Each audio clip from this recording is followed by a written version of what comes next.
denyo. Oh, what that dang dang.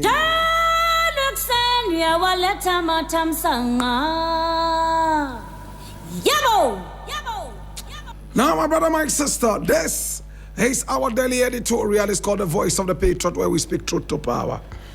And today we go straight to the point. We have a number of issues we want to look at, and I need you to come along. This is The Voice of the Patriot.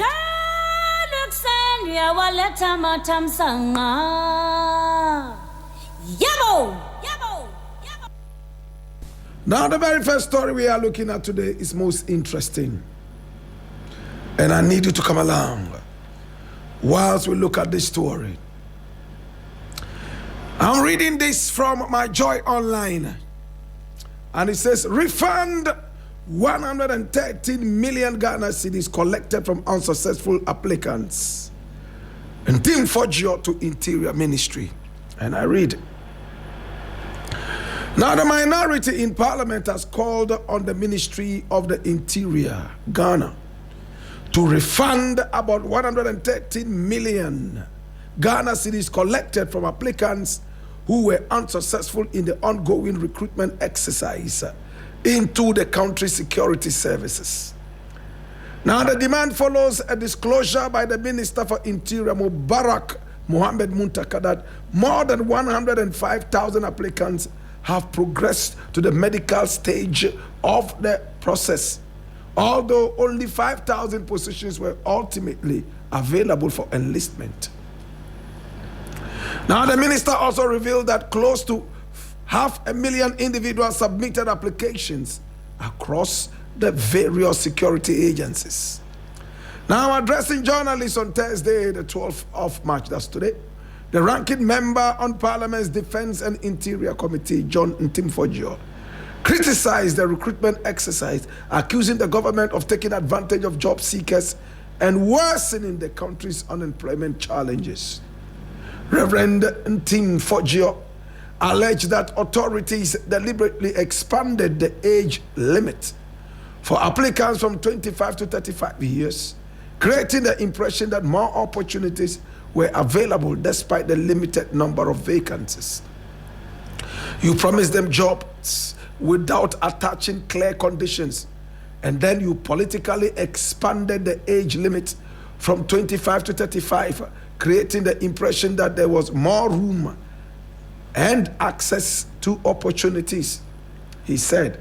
According to him, the recruitment exercise attracted nearly 500,000 applicants, each of whom paid application fees, generating more than 113 million Ghana cedis.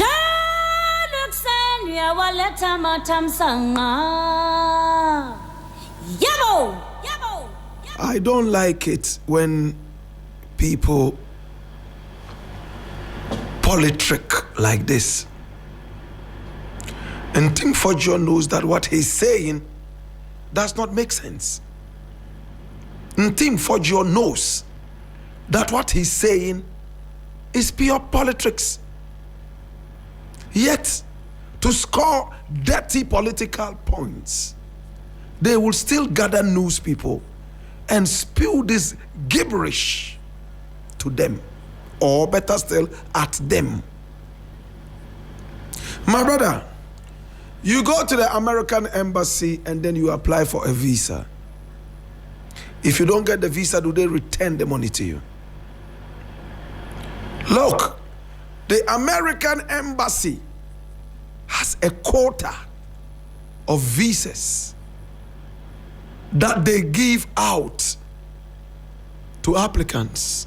For instance, in the month of March, they could say, well, in this month, we are only going to give about 2,000 visas.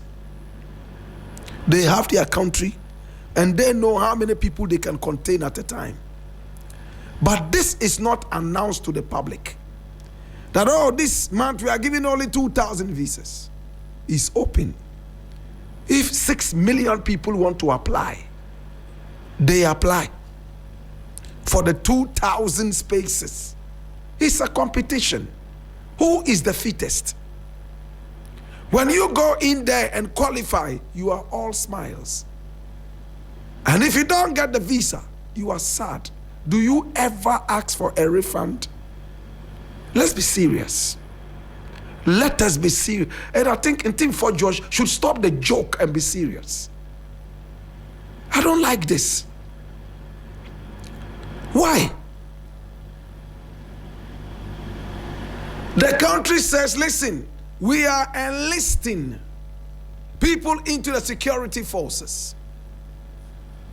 Those who are interested can apply.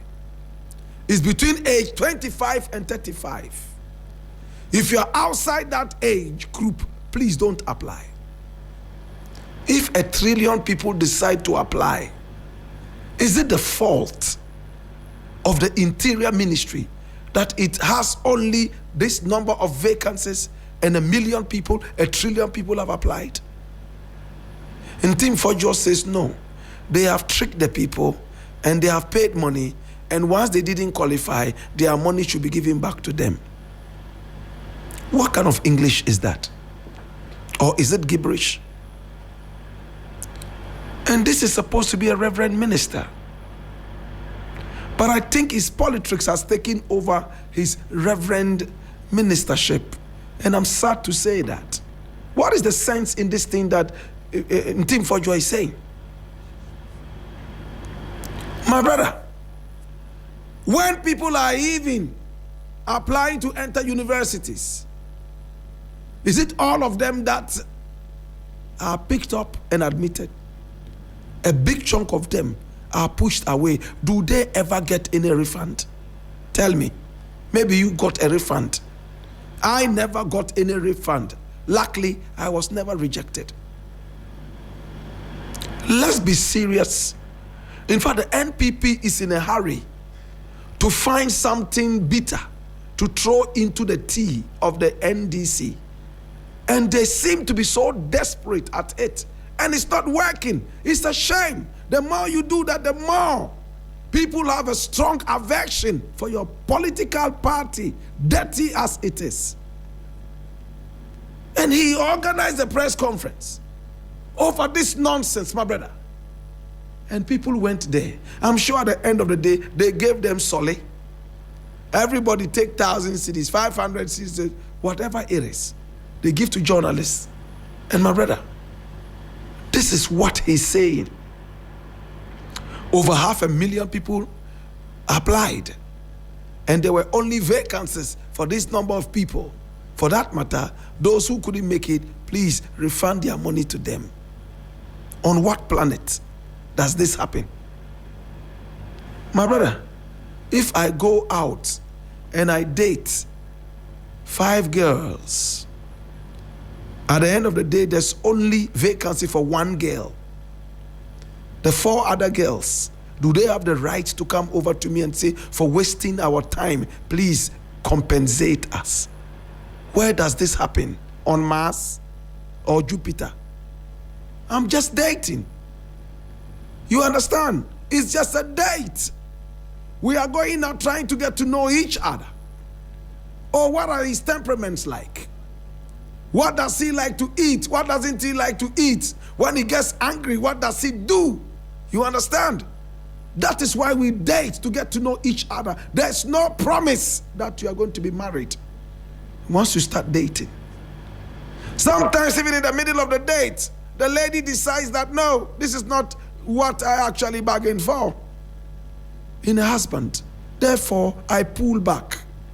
Will the man go in there and say, for wasting my time, I wanted to marry you, but you pulled out, so compensate me. With what?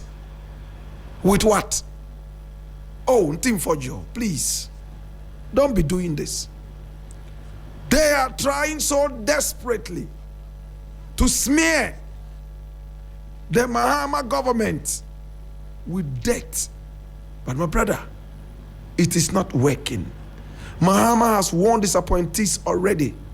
The very first one who would bring me, Mahama, a scandal, he will go. Baba Jamal did. He went. Mahama is waiting for the next scandal. And an early grave will be dug for that appointee. That is a true president. True? So what is Ntim Fordjour saying? The same Ntim Fordjour was talking about a certain plane. Later he said 2 planes, they were carrying cocaine, doing money laundering, right here in this country. The money laundering that he was talking about, did it happen? Come and give us information. NPP people went to protect him, and then they stopped him from coming out. Let's love our country beyond politics, my brother. What we are doing right now is nothing but foolishness. Why must you, by all means, find a fault where there is no fault? Is that wisdom? No, that's foolishness. Do you want the country to grow or not? If the country is growing, why do you want to puncture holes in the ship so that it sinks? So that you can be employed to try and seal the holes? Oh, please.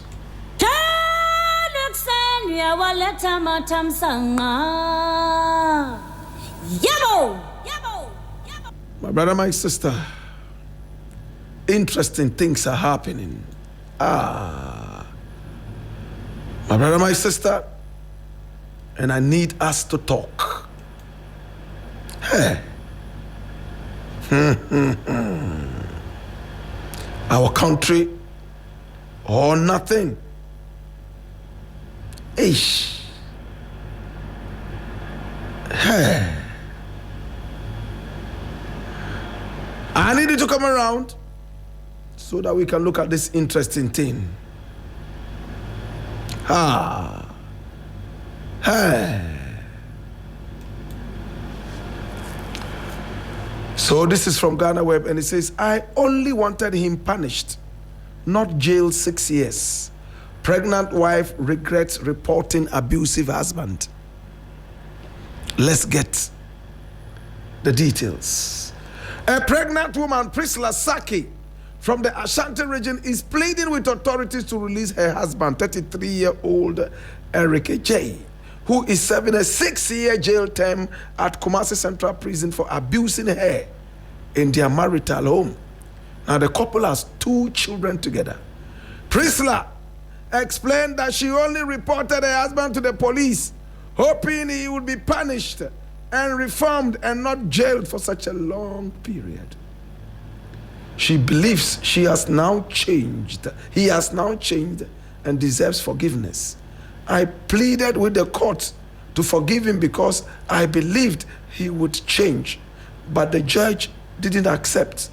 He was jailed for 6 years. I cried and begged, and the court didn't listen. He smokes weed, and he also swallows tramadol. And whenever he does, he starts beating me. He stopped for a while, but when I got pregnant, he started smoking Ntampi again. He will smoke this in Ntampi. And every time he smokes, he will beat me. That's why I reported that he'd be punished, so he will change. But when he came back, he asked me why I reported him, and he beat me up again. He went to smoke Ntampi again to beat me up again, leaving me injured. But I didn't want him to be jailed for 6 years. Oh, I didn't want him to be jailed for 6 years. Oh.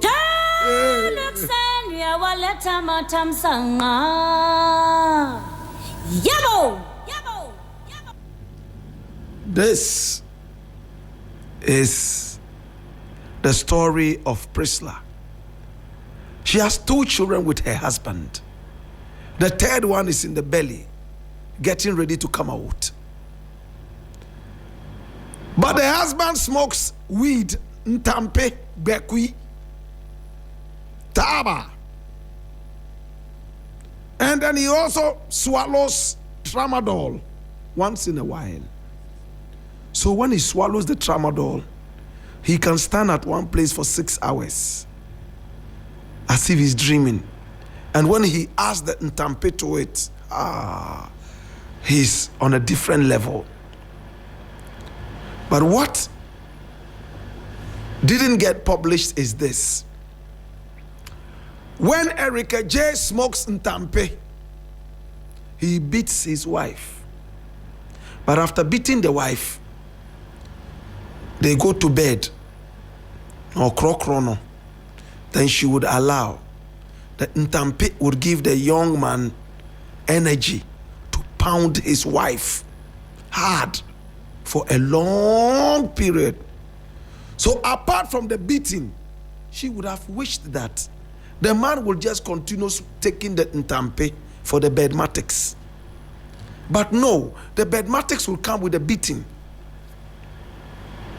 Now she decided to go to the police, report to the police, hoping that the husband would have a certain kind of punishment, which she did not state.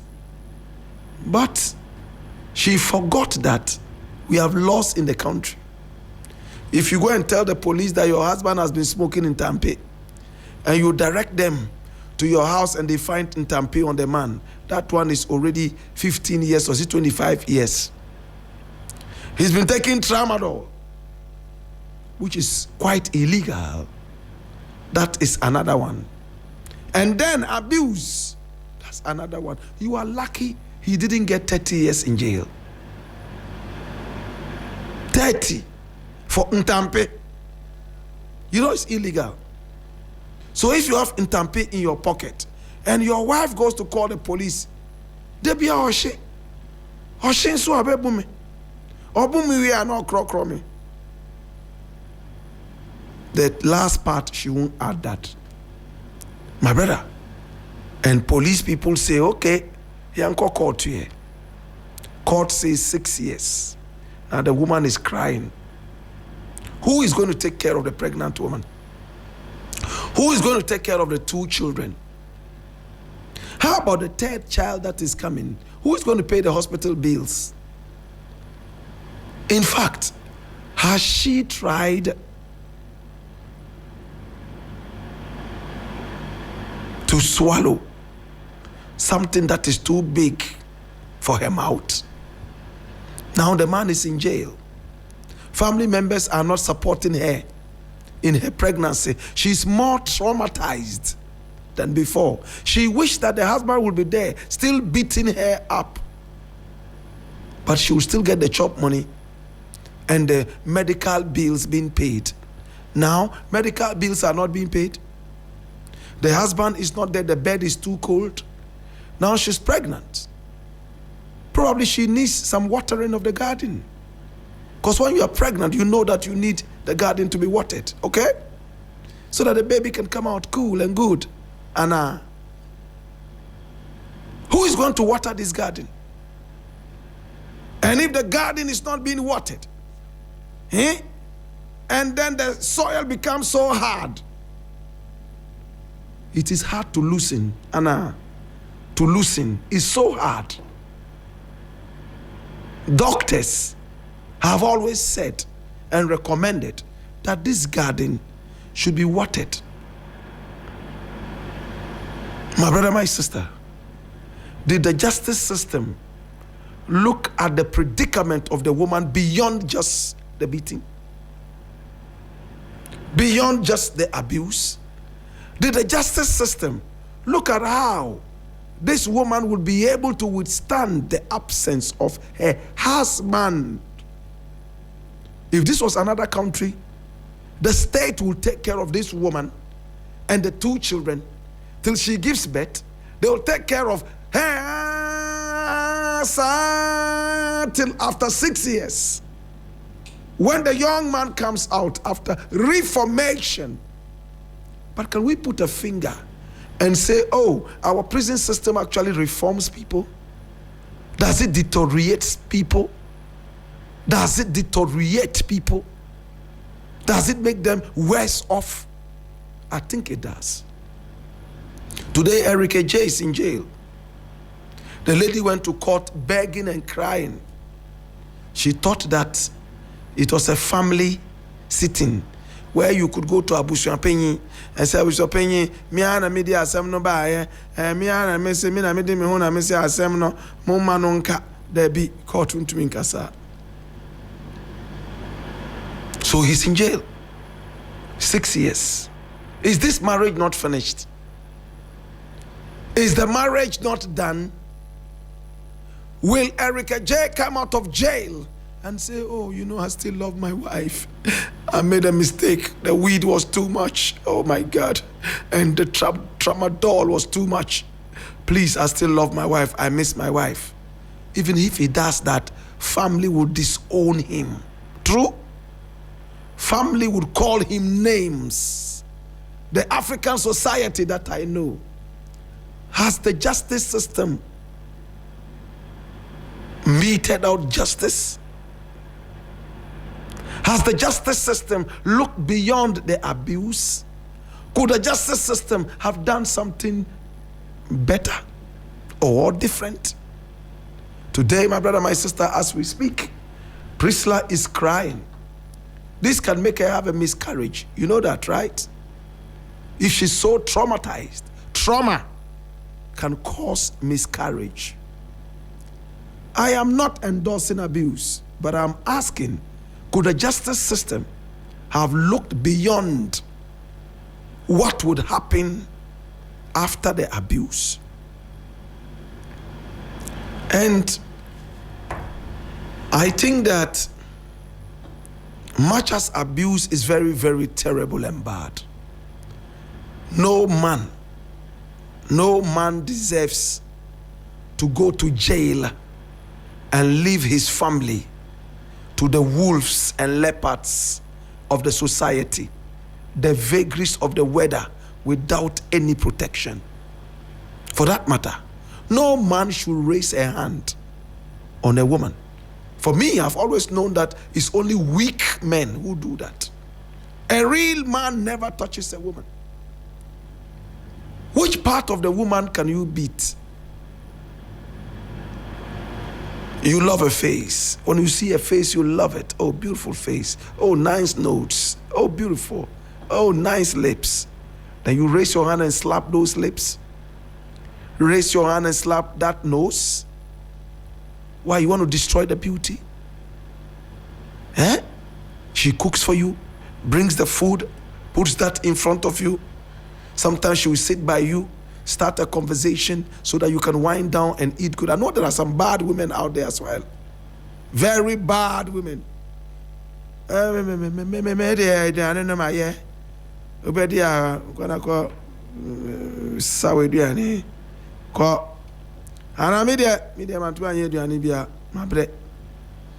hear that. In the bedroom is even worse. Are they? Would only do my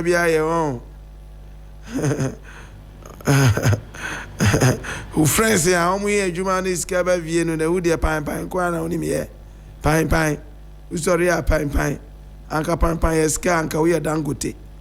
Media of Africa, so we hear that time and again. Some women can make their husbands lose erection. The man is full of energy. He wants to be able to pound fufu very hard in the bedroom. He brings his pestle, ready to pound the fufu in the mortar. One word from the woman, he goes limp for the next year. 1 whole year, he can't pound fufu.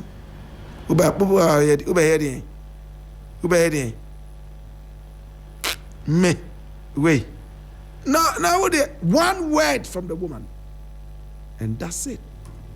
But that is not an excuse to raise a hand. If you are tired, let her go, or you leave. Correct? Don't ever beat up a woman. Don't ever beat up a woman. It's not an excuse to say you were drunk. Not an excuse to say you had smoked Ntampe. Not an excuse to say, oh, you had some tramadol. But my brother, the justice system sucks. I am sad at the justice system. I didn't want to go this far, but I'm here. My brother, if somebody takes weed and swallows tramadol, does he not have a psychiatric problem? Don't you have to take him to rehab? You jail him? Are you okay? Which judge did this? According to the story, the man is a drug addict. Should he not be sent to a psychiatric hospital? You rather decided to take him to jail. Hey! Well, that is where the Attorney General may have to come in. That is where human rights may have to come in.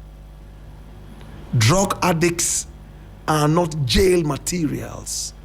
They are psychiatric issues. I leave it here.